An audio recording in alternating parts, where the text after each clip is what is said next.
motor traffic will be banned from Mill Road Bridge in Cambridge. The decision to install a modal filter came after a highly charged 4-hour meeting on Friday. When the restrictions come in, only buses, emergency services, taxis and blue badge holders registered vehicles will be able to drive over the bridge. Our reporter Tom Jackson is on Mill Road this morning. Hi, Tom. Morning, Dottie. Yes, I'm on the bridge in question, actually, Mill Road Bridge, and as the trains snake their way into Cambridge Station, creaking and screeching their way in to get filled up with commuters to head where and abouts, this bridge is also a hive of commuter activity. It's a pretty regular route for those on 4 wheels, 2 wheels, and even 2 legs. It's been constant flow in both directions all the time I've been here. I've been here about 40 minutes, and there's not really been a quiet moment. And as you're right, Dottie, this scheme approved on Friday last week is to install a bus gate similar to the one on Emmanuel Road by Christ Pieces, if you're familiar with it, and it means that buses, pedestrians, cyclists, emergency vehicles and blue badge holders will be allowed to get through, but nobody else. It's something that's divided opinion. Business holders on the far side of the bridge I'm looking over to at the moment are worried that it will stop people reaching their businesses. Seems like a valid concern from their part, but others say it will improve safety and it's a good way of reducing traffic on this busy route. Now, I caught up with Gareth earlier. He was on his way to work, and for him, it's all about safety. What do you make of this new restrictions? Wonderful, fantastic idea. Yeah, so I live locally, just live across the other side of the bridge, and I walk across this bridge or cycle, a good few times a day, and I think just the amount of traffic that's on it, I think the bridge just can't cope with all the cars and all the people that are on it, all the bikes that are on it as well. So I think from my perspective, anything that makes it a safer, better place to live is, fantastic idea. Is it a challenge for you as a cyclist then, with all the traffic? Yeah, I think, especially when you're coming up over the bridge, you have cars trying to overtake you just before the brow of the hill when they can't see what's coming the other way. So I've had quite a few times where I've nearly been knocked off my bike. I've seen people knocked off their bike as well. I think, particularly at the weekends when there's pedestrians, as you can see, the footpath just isn't wide enough for the number of people that are crossing the bridge. I think it's... I also remember during lockdown when they did actually close the bridge, and it was such a nicer place to live. I had people out on the cafes and restaurants when they were open. It was just a much nicer place to be. You can sit out in the cafes without cars kind of cluttering past every few seconds. So yeah, from my perspective, it's great and really frustrating that the council's previous attempt to get the road closed was thrown out by the courts. Hey, it's approved on Friday. And, some people are worried it might flush the traffic into side streets. Is that something that's worrying you? So again, I live on one of the side streets, and I don't perceive any increase in traffic when they did that. There's maybe a little bit more in terms of people trying to park on the side streets. In the middle of bloody COVID crap. They wanted to go and see, go into the shops or whatever. Sorry, I shouldn't say that. But I guess that's, not a problem from my perspective. Gareth there giving some reaction to our reporter Tom on Mill Road this morning. Let's get some more from Shapur Mefta, chair of the Mill Road Traders Association, who campaigned against this change. Shapur, how do you feel now that the decision's been made? Good morning. Good morning, Dottie. Thank you for having me on. Dottie, I just listened to the interview, and the guy was talking to having a coffee and shops with coffee water with it during the day. It's winter time. How many people are going to sit outside to have a coffee? So this is one problem.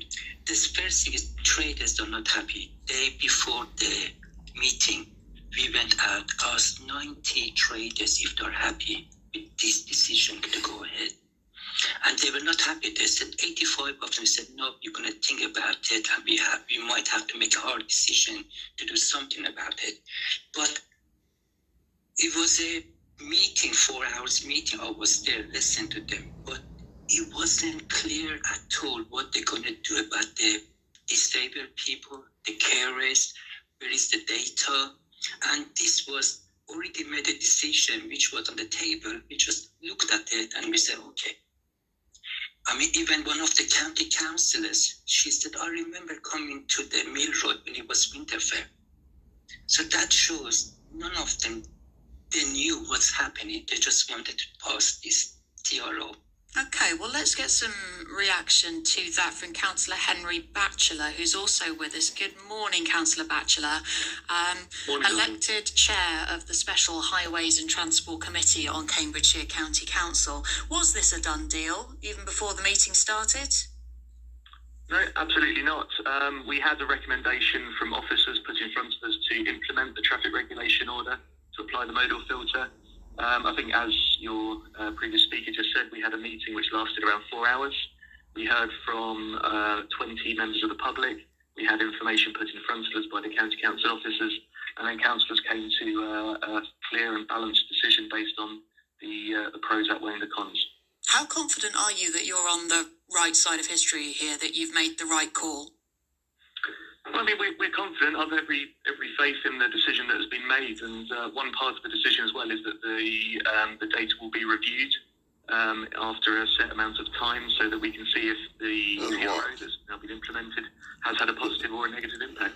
What will you do Well, then? they're saying that out of 90 businesses he talked to, 85 were really worried about this. What can you say to those business owners? So I'd say that was a consideration that the committee took into account. Obviously, the views of the traders are very important. But I mean, the key fact is that Mill Road is still open. It's just the bridge is now closed to cars and traffic. So, you know, people can still access businesses by foot, bike, by public transport, by taxi. So, yeah, the businesses will still be able to operate. And what about the lorries going up to deliver to To them? get from one end of Mill Road to the other, it is much easier if you can go over the railway bridge. The detour, if you can't, is a whopper. Yeah, it is a difficult detour. Yeah, we understand that, and again, that was one of the considerations that we took into account. But you know, I think as we heard from your reporter live on Mill Road Bridge, you know, the congestion is very serious, especially during rush hours. So that was one of probably the main consideration that we were looking at when making this decision. So you know, we're going to see whether this modal filter that will be applied will have a positive impact on congestion. Concern from Shapur and concern on Friday from listeners to this show about how this will apply to blue badge holders. So just explain that exemption, how it's going to work, Henry.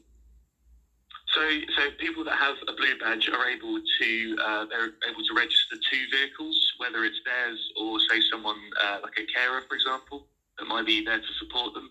They're able to register up to 2 vehicles if they need to, and then they'll be able to they're exempt from the traffic regulation order, and they will still be allowed to drive over the bridge. Okay, because the blue badge, it applies to the person, doesn't it, rather than the car? The blue badge does, yes. The blue badge holders can then register up to 2 vehicles, whether it's theirs or somebody else's.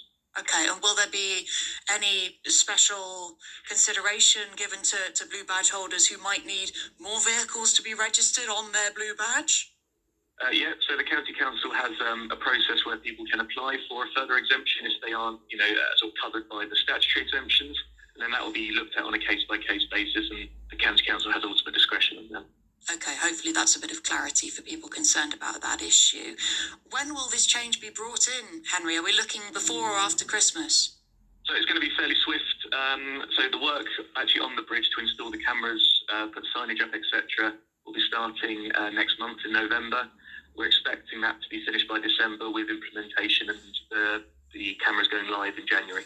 Okay, so just after Christmas, the change will be brought in. Henry, thank you very much for your time this morning. Councillor Henry Batchelor, who was elected Chair of the Special Highways and Transport Committee on Cambridgeshire County Council. There was a huge reaction ahead of that meeting on Friday on this show. Your thoughts following the decision being made, very, very welcome.